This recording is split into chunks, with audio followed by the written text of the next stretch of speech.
LA 국제공항, 아침부터 분주합니다. 오늘도 수백 명의 승객이 심사대를 지나갑니다. 그런데 그중 아이보리색 코트를 입고 세련된 미소를 띤 그녀가 한국 여권을 내밀며 다가왔을 때 제 직감이 뭔가 이상하다고 속삭였습니다. 왜 이렇게 작은 질문에도 머뭇거리는 거지? 그리고 그 순간 작은 의심은 국제적인 범죄 조직의 거대한 단서로 이어졌습니다. 한국 여권, 세계가 탐내는 이유는 무엇일까요? 그리고 그 여권이 왜 이토록 위험한 표적이 되었을까요? 지금부터 들려드릴 이야기는 단순히 한 승객의 사건이 아닙니다. 한국이라는 나라와 여권에 담긴 신뢰, 그리고 그것이 가져온 도전과 감동에 대한 이야기입니다. 이제 그날의 이야기를 시작합니다. LA 국제공항은 아침부터 분주합니다. 승객들의 발걸음 소리, 캐리어 바퀴가 바닥을 긁는 소리, 그리고 멀리서 들려오는 항공기 이륙음까지 매일 아침 이 소리들을 들으며 하루를 시작하죠. 15년 경력의 입국심사관으로서 저는 이 일상적인 소음들 속에서도 미세한 차이를 느낄 수 있습니다. 공항은 매일 똑같은 듯 하면서도 매 순간 새로운 이야기가 펼쳐지는 곳입니다. 하지만 그날은 뭔가 달랐습니다. 제 직감이 그렇게 말하고 있었죠. 매일 수백 개의 여권을 검토하면서 느끼게 되는 미묘한 예감이랄까요. 아침 비행기로 도착한 아시아발 항공편의 승객들이 하나둘 입국심사대로 다가오고 있습니다. 피곤해 보이는 비즈니스맨들, 들뜬 표정의 관광객들, 그리고 조용히 줄을 서서 기다리는 유학생들까지 모두 익숙한 풍경이었죠.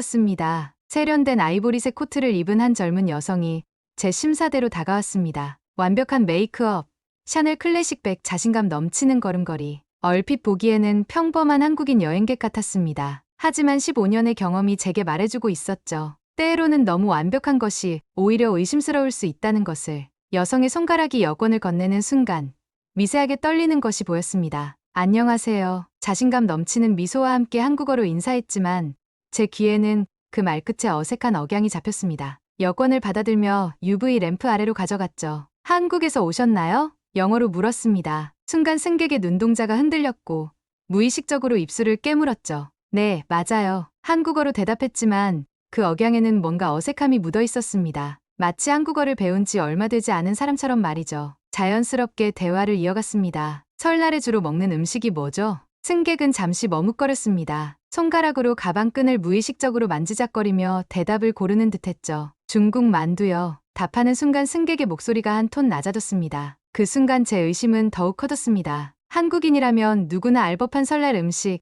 떡국을 모른다는 건 매우 이례적인 일이었으니까요. 더구나 중국 만두라는 표현은 한국인이라면 절대 쓰지 않을 말이었습니다. 최근에 보신 한국 드라마는 무엇인가요? 다시 한번 자연스럽게 물었습니다. 아, 한국 드라마요. 저는 드라마 올인을 좋아합니다. 승객은 잠시 망설이더니 10년도 더 된 드라마 제목을 말했습니다. 동시에 승객의 이마에 작은 땀방울이 맺히는 것이 보였죠. 여권을 더욱 자세히 살펴보기 시작했습니다. 전문가의 눈으로 보면 위조 여권에는 항상 작은 실수들이 숨어있기 마련이죠. 출입국 도장을 유심히 보던 중 결정적인 증거를 발견했습니다. 동일 날짜에 중국과 태국의 입국 도장이 동시에 찍혀 있었던 겁니다. 물리적으로 불가능한 일이었죠. 스캐너로 여권을 읽어드리자 예상대로 전자칩 데이터가 여권의 기재 정보와 일치하지 않는다는 경고 메시지가 떴습니다. 승객은 이제 눈에 띄게 불안해하기 시작했습니다. 손톱으로 손바닥을 파내듯 긁적이고 시선은 출구와 주변을 계속해서 맴돌았죠. 침착하게 미소를 지으며 말했습니다. 잠시만 기다려 주시겠어요? 표정은 평온했지만 제 왼손은 이미 심사대 아래의 비상 버튼을 향해 움직이고 있었죠. 이것은 단순한 심사가 아니었습니다. 오늘 이 사건이 어떻게 해결될지 끝까지 지켜봐야겠다는 생각이 들었죠. 비상 버튼에 손이 닿는 그 순간 묘한 생각이 스쳐 지나갔습니다. 왜 하필 한국 여권일까? 최근 들어 한국 여권을 위조하려는 시도가 늘어나고 있다는 보고를 받은 적이 있습니다. 그만큼 한국 여권의 신뢰도가 높다는 뜻이겠죠. 하지만 제게 한국 여권은 단순한 신분증명서 이상의 의미를 가지고 있었습니다. 그리고 그 생각은 자연스럽게 제 기억을 과거로 데려갔습니다. 제가 처음 한국이란 나라를 알게 된 그 특별했던 순간으로요. 10년도 더 된 일이지만 마치 어제 일처럼 선명하게 기억납니다. 유럽 배낭여행 중이었던 그때 로마의 작은 호스텔에서 만난 한 한국인 친구가 없었다면 지금의 저도 없었을 테니까요. 대학교 3학년 유럽 배낭여행 중이었습니다. 로마의 작은 호스텔에서 만난 수미는 저와 같은 나이였죠. 좁은 6인실 도미토리에서 저는 침대에 누워 다음 여행지를 고민하고 있었고 옆 침대의 수미는 노트북으로 무언가를 열심히 쓰고 있었습니다. 혹시 와이파이 비밀번호 아세요? 수미가 저에게 영어로 물었습니다. 그렇게 시작된 대화는 밤늦게까지 이어졌죠. 수미는 서울대 국제학과 학생이었고 저처럼 홀로 유럽을 여행하고 있었습니다. 우리는 서로의 여행 이야기를 나누며 금세 친해졌죠. 그러다 수미가 갑자기 한국어로 전화를 받았는데 그 순간 저는 무언가에 홀린 듯했습니다. 영어로 대화할 때와는 완전히 다른 억양과 리듬감, 그리고 부드러우면서도 당당한 목소리 톤까지 한국어라는 언어가 주는 특별한 매력이었죠. 한국말은 정말 아름답네요. 마치 노래 같아요. 제가 말하자 수미는 환하게 웃으며 고마워했습니다. 수미는 저와는 정말 다른 여행 스타일을 가지고 있었습니다. 호스텔 주방에서 컵라면을 끓여 먹으면서도 행복해하고 매일 일기를 쓰듯 사진을 찍어 블로그에 올렸죠. 특히 인상 깊었던 건 수미가 늘 가지고 다니던 작은 밥통이었습니다. 이게 뭐예요? 제가 궁금해하자 수미는 웃으며 대답했습니다. 김치요. 한국인은 김치 없이 못 살아요. 매일 이렇게 조금씩 먹어야 힘이 나죠. 그날 저녁, 수미는 저와 호스텔 룸메이트들에게 김치와 밥을 나눠주었습니다. 처음 맛보는 김치의 매콤한 맛에 다들 놀랐지만 이상하게도 자꾸 손이 갔죠. 그렇게 우리는 서로의 문화를 나누며 더욱 가까워졌고 결국 수미는 제게 한국 방문을 제안했습니다. 한 달 후, 저는 인천공항에 도착했습니다. 뉴욕에서 자란 제가 상상하던 아시아는 대부분 중국이나 일본의 이미지였죠. 하지만 공항에서부터 느껴지는 한국은 전혀 달랐습니다. 깔끔하고 현대적인 시설, 효율적인 입국 시스템, 그리고 친절한 안내원들까지 경복궁에서의 첫날을 잊을 수가 없네요. 수미는 제게 아름다운 연보라색 한복을 골라주었습니다. 한복 대여점 주인 할머니께서는 제 체형에 꼭 맞는 한복을 찾아주시며 이것저것 설명해 주셨죠. 서양분이 이렇게 한복을 예쁘게 소화하시다니. 할머니의 칭찬에 수미가 통역해 주었고 저는 쑥스러워 얼굴이 붉어졌습니다. 한복을 입고 경복궁 안으로 들어서는 순간 마치 타임머신을 탄 것 같았습니다. 고즈넉한 정각들 사이로 불어오는 바람, 처마 끝에 달린 풍경이 짓는 은은한 소리, 그리고 발걸음을 내디딜 때마다 사각거리는 한복의 움직임까지 모든 것이 새로웠습니다. 저기 보이는 게 근정전이에요. 조선시대 임금님이 계시던 곳이죠. 수미의 설명을 들으며 걸었습니다. 웅장한 기둥들과 화려한 단청은 말로 표현할 수 없는 감동을 주었죠. 특히 기와지붕의 곡선미는 제가 경험한 어떤 서양 건축물과도 비교할 수 없는 독특한 아름다움을 가지고 있었습니다. 그날 저녁, 수미는 저를 자신의 집으로 초대했습니다. 수미의 어머니께서는 제가 오기 전부터 준비하셨다며 상다리가 부러질 정도로 음식을 차려주셨죠. 김치찌개, 된장찌개, 갈비찜, 잡채, 그리고 각종 반찬들까지. 한 상 가득 차려진 음식들은 마치 예술 작품 같았습니다. 처음 맛보는 김치찌개의 매운맛에 눈물이 났지만 그 맛있는 걸 어떻게 설명해야 할지 모르겠습니다. 매운 맛 속에 숨어있는 깊은 감칠맛, 그리고 김치에 발효된 맛이 어우러져 만드는 특별한 풍미는 저를 완전히 사로잡았죠. 처음에는 다들 그래요. 하지만 김치는 자꾸 먹다 보면 중독되는 맛이에요. 수미 어머니의 말씀처럼 저는 그날 이후 한국 음식의 매력에 푹 빠져버렸습니다. 다음 날, 수미는 저를 명동의 분식집으로 데려갔습니다. 거기서 처음 맛본 떡볶이는 저를 또 한 번 놀라게 했죠. 달콤하면서도 매운 그 맛은 제가 이전에 경험해보지 못한 새로운 맛이었습니다. 한국에서는 친구들과 떡볶이를 먹으며 고민도 나누고 추억도 만들어요. 단순한 음식이 아니라 우리의 일상이자 문화죠. 수미의 말처럼 음식은 단순한 먹거리가 아닌 문화였습니다. 한국에서의 그 시간들은 제게 깊은 인상을 남겼습니다. 화려한 현대 건물들 사이로 보이는 고궁의 모습, 스문의 시간 불이 꺼지지 않는 편의점, 늦은 밤까지 북적이는 포장마차까지 이런 모습들이 자연스럽게 어우러진 서울의 모습은 충격적이었죠. 그렇게 시작된 저의 한국과의 인연은 지금까지도 제 삶의 큰 부분을 차지하고 있습니다. 여행이 끝난 후에도 수미와는 계속 연락을 주고받았고 한국어도 조금씩 배우기 시작했죠. 지금 생각해보면 그때의 경험이 제가 입국심사관이 되는데도 큰 영향을 미쳤던 것 같습니다. 문화는 단순한 관광이나 구경거리가 아니라 사람과 사람 사이를 이어주는 다리라는 걸 깨달았으니까요. 첫 한국 방문 이후 저는 한국에 완전히 매료되어 다시 찾게 되었습니다. 이번에는 혼자만의 여행이었죠. 많은 한국인들이 추천해준 설악산을 꼭 가보고 싶었습니다. 가을이 시작되던 때였습니다. 설악산 입구에 도착했을 때 제 눈앞에 펼쳐진 풍경은 믿기지 않을 만큼 아름다웠습니다. 붉게 물든 단풍이 산을 뒤덮고 있었고 맑은 하늘과 어우러진 그 모습은 마치 한 폭의 동양화 같았죠. 등산로 초입에서 등산 지도를 살펴보고 있을 때였습니다. 주변에서 등산객들이 이것저것 챙기는 모습이 눈에 들어왔습니다. 물통은 물론이고 도시락, 간식거리까지. 특이한 건 거의 모든 사람들이 배낭에서 카메라를 꺼내 풍경을 담는다는 점이었습니다. 등산이 이렇게 즐거운 문화일 수 있다니 저는 감탄했습니다. 미국에서의 등산은 대부분 전문 산악인들의 취미로 여겨졌거든요. 하지만 여기 설악산에서는 남녀노소 할 것 없이 모두가 즐기는 여가 활동이었습니다. 처음에는 자신만만했습니다. 뉴욕의 피트니스 센터에서 꾸준히 운동을 해왔으니까요. 하지만 가파른 산길을 오르기 시작하자 곧 한계를 느꼈습니다. 숨이 턱까지 차오르고 다리는 후들거렸죠. 잠시 바위에 기대어 쉬고 있을 때였습니다. 등산복 차림의 중년 남성 한 분이 제게 다가오셨습니다. 힘드신가요? 같이 올라가요. 따뜻한 미소와 함께 건네주신 말씀에 저는 깜짝 놀랐습니다.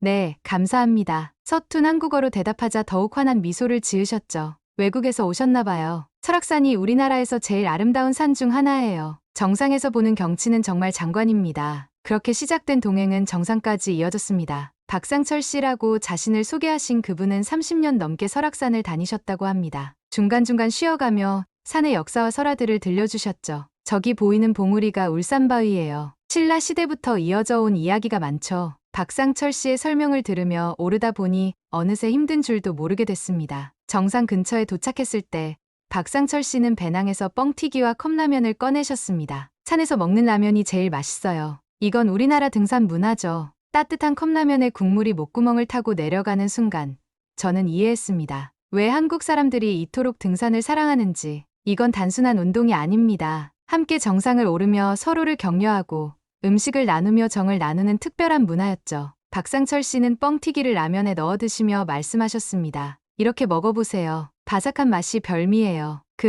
말씀대로였습니다. 바삭한 뻥튀기가 라면, 국물을 머금으며 만들어내는 식감은 정말 특별했죠. 한국인들의 독특한 음식 조합에 대한 창의성에 다시 한번 감탄했습니다. 마침내 정상에 올랐을 때 저는 숨이 멎는 듯 했습니다. 눈앞에 펼쳐진 풍경은 제가 본 그 어떤 산보다도 아름다웠으니까요. 울창한 단풍숲 너머로 보이는 동해바다, 구름 사이로 비치는 햇살, 그리고 저 멀리 보이는 북한 산맥까지. 이런 게 바로 한국의 진짜 아름다움입니다. 박상철 씨의 말씀에 저는 고개를 끄덕였습니다. 자연과 인간이 이토록 조화롭게 어우러진 모습은 처음이었으니까요. 하산길에 만난 다른 등산객들과도 자연스레 인사를 나누게 됐습니다. 서로 모르는 사이임에도 마치 오랜 친구처럼 대화를 나누고 간식을 나누는 모습이 인상적이었죠. 설악산에서의 그날은 제게 특별한 추억이 되었습니다. 한국인들의 따뜻한 정, 자연과 조화를 이루는 모습, 그리고 음식을 나누는 문화까지. 이 모든 것이 제 마음속에 깊이 새겨졌죠. 지금도 LA 국제공항에서 일하면서 한국인 승객들을 만나면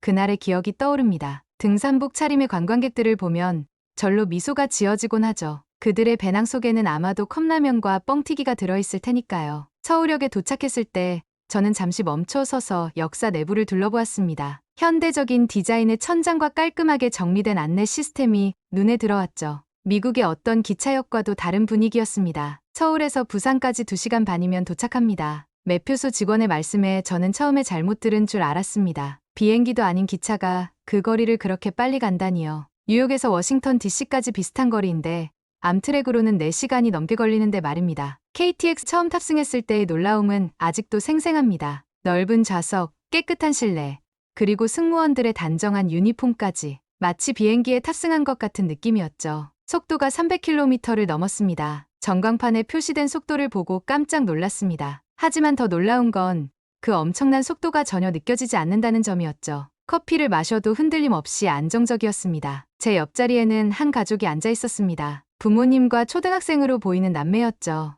아이들은 태블릿으로 영화를 보고 있었고 어머니는 도시락을 꺼내셨습니다. 혹시 드시겠어요? 제가 직접 만든 김밥입니다. 예상치 못한 친절에 감동을 받았습니다. 낯선 외국인에게도 자연스럽게 음식을 나누는 한국인의 정을 다시 한번 느낄 수 있었죠. 김밥을 먹으며 이야기를 나누었습니다. 이 가족은 부산에 있는 할머니 댁에 가는 중이었다고 합니다. 아이들은 할머니가 만들어주시는 된장찌개가 세상에서 제일 맛있다며 들떠 있었죠. KTX가 생기고 나서 주말에도 할머니를 자주 뵐 수 있게 됐어요. 예전에는 너무 멀어서 명절에만 갔거든요. 어머니의 말씀에서 기술의 발전이 가족의 유대를 더 돈독하게 만들어준다는 것을 깨달았습니다. 창밖으로 스쳐 지나가는 풍경을 보며 저는 생각에 잠겼습니다. 고층 빌딩들이 늘어선 도시, 푸른 산과 들판, 바다가 보이는 해안가까지 한국의 다채로운 풍경이 파노라마처럼 펼쳐졌죠. 특히 인상적이었던 건 역과 역 사이에 보이는 첨단 산업단지들이었습니다. 삼성, 현대, LG 같은 세계적인 기업들의 공장과 연구소들이 즐비했죠. 한국의 과거와 현재,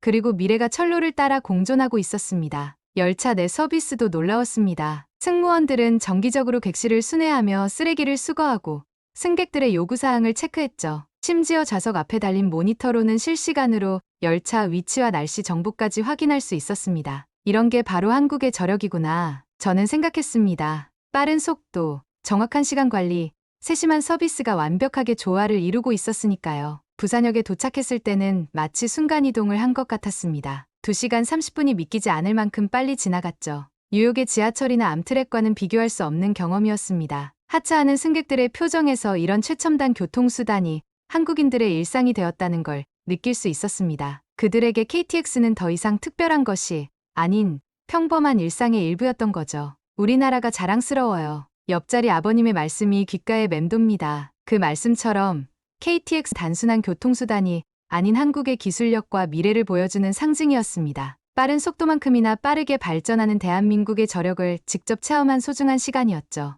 한국 여행의 마지막 날 아침, 몸이 이상했습니다. 전날까지만 해도 멀쩡했는데 갑자기 찾아온 오한과 두통, 그리고 38도가 넘는 고열까지 독감 증상이 분명했죠. 미국이었다면 큰 걱정거리였을 겁니다. 응급실에 가는 것 자체가 큰 결심이 필요하니까요. 보험이 있어도 기본 수백 달러가 청구되고 약값은 또 별도. 게다가 하루 종일 기다려야 하는 일이 부지기수였습니다. 큰 병원 말고 근처에 있는 내과를 추천해 드릴게요. 이 동네에서 제일 실력 있는 원장님이세요. 호텔 프런트에서 친절하게 안내해 주셨습니다. 걱정스러운 표정으로 택시도 불러주시고 병원 주소가 적힌 메모까지 건네주셨죠. 심지어 병원에 미리 전화를 걸어 외국인 환자가 방문한다는 것까지 알려주셨습니다. 10분도 안 되어 병원에 도착했습니다. 처음 병원에 들어섰을 때의 인상이 아직도 생생합니다. 백색과 우드톤으로 꾸며진 깨끗한 실내, 조용하고 차분한 분위기, 병원이라기보다 고급 호텔 로비 같았죠. 대기실에는 디지털 안내판이 설치되어 있었고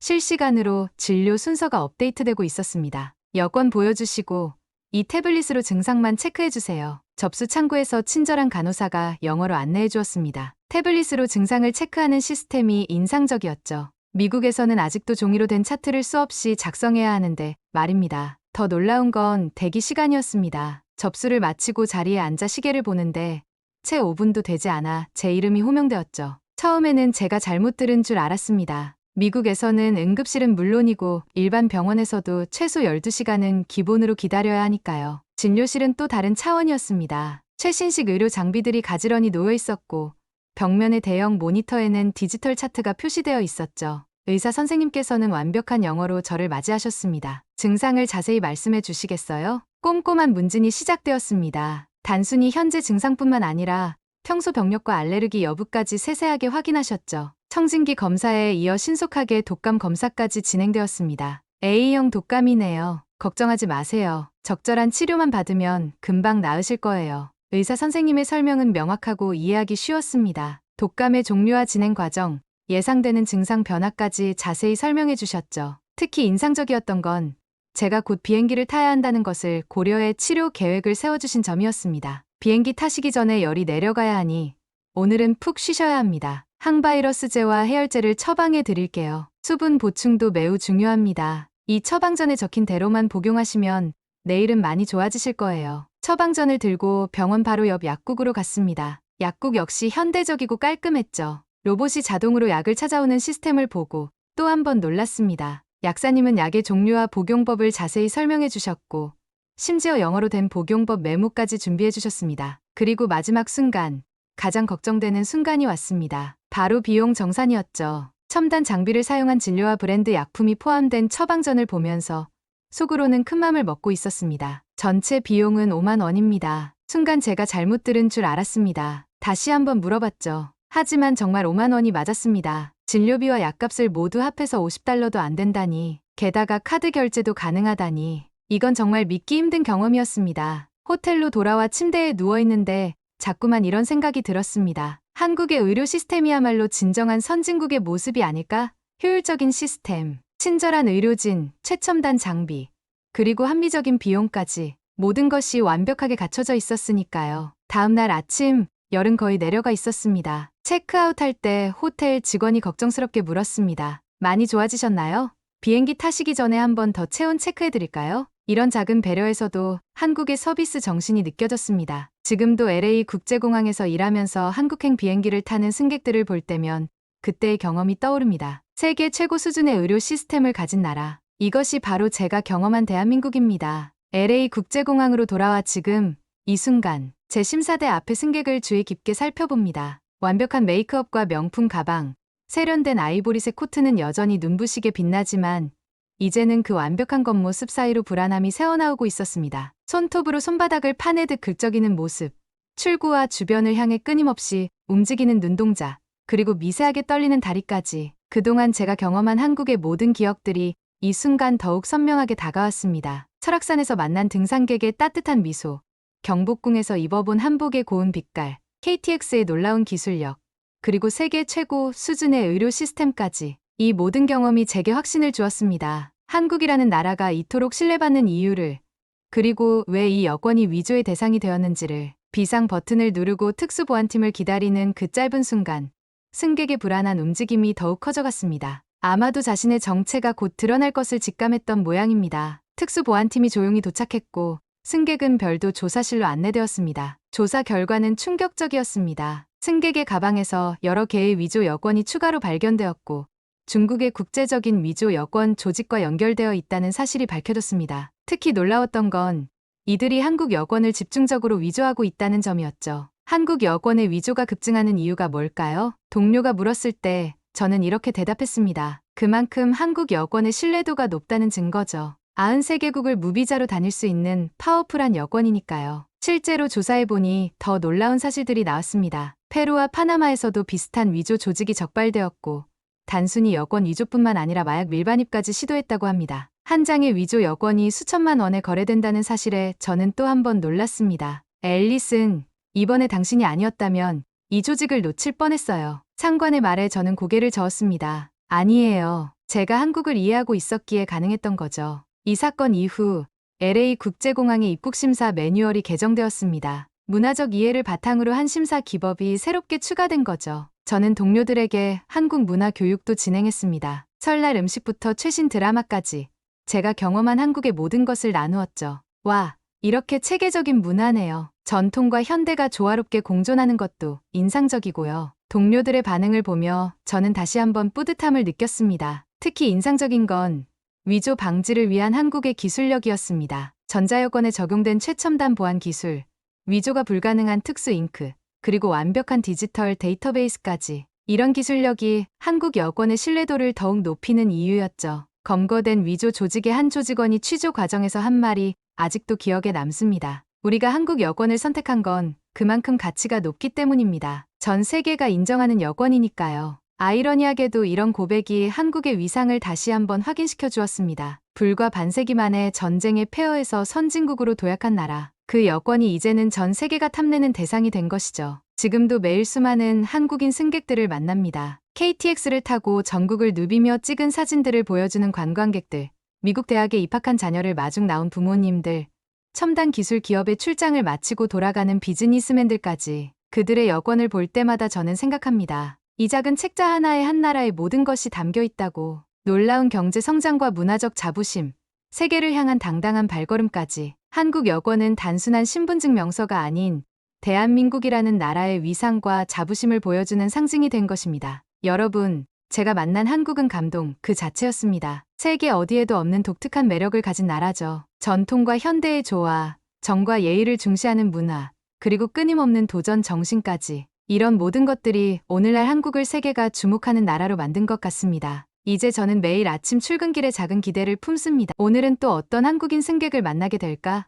어떤 새로운 한국 문화 이야기를 들을 수 있을까? 15년차 입국심사관의 일상이 이토록 특별해진 것도 아마 한국이란 나라와의 특별한 인연 덕분이 아닐까요? 지금까지 전 세계가 주목하는 한국 여권과 그 뒤에 숨겨진 특별한 이야기를 들어주셔서 감사합니다. 이 작은 여권 한 장에는 단순한 신분증 이상의 의미가 담겨 있습니다. 수천 년의 전통과 현대 기술의 조화, 그리고 사람들의 따뜻한 마음까지. 이 이야기를 통해 한국이라는 나라가 왜 이렇게 특별한지 다시 한번 느끼게 되었는데요. 앞으로도 더 많은 사람들이 한국의 아름다움과 가치를 발견하고 경험하게 되기를 바랍니다. 오늘의 이야기가 마음에 드셨다면 구독과 좋아요 꼭 부탁드리고 여러분의 생각도 댓글로 남겨주세요. 작은 응원의 한마디가 다음 이야기를 만드는 큰 힘이 됩니다. 다음에는 더 특별하고 감동적인 한국의 이야기를 들고 찾아오겠습니다. 함께 해주셔서 감사합니다. 또 만나요.